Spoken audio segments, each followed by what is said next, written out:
Late one night, on a cold and rainy night in my Boston office, a patient came in who had a history of being hospitalized.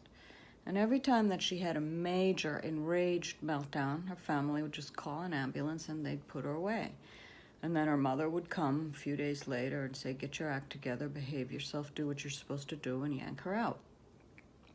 And I'd always thought to myself, God, I would never put her away. No matter how big a meltdown she had, I would never have put her away. I would have just heard the feelings. Why traumatize her? But this night in my office, she had one of those meltdowns with me.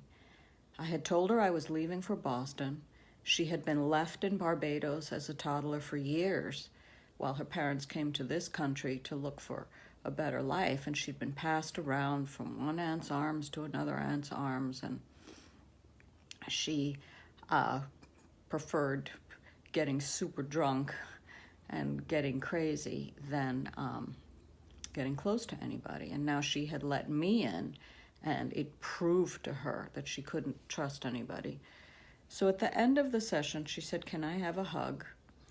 And I had put a stop to hugs a long time ago. She'd been hugging me when she was a teenager. Now in her 20s, I'd said, "Come on, use your words." But I gave her a hug this time, and at that point, she melted down. She started heaving. She couldn't breathe. She fell to the floor, and I had another patient coming. So what do?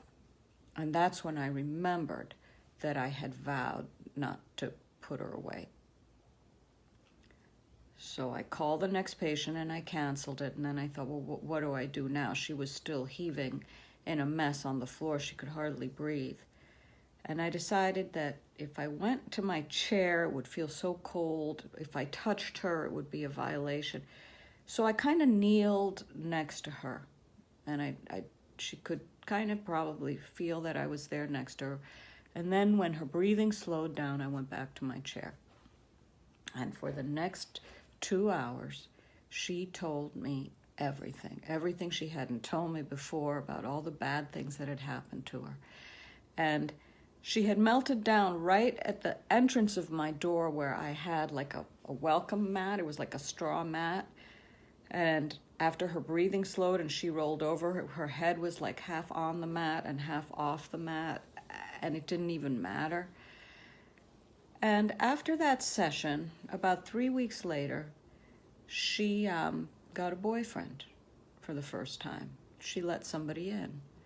So this is what I call the third portal you have to go through healing, which is the portal of having a new experience. In her case, that she would not be put away.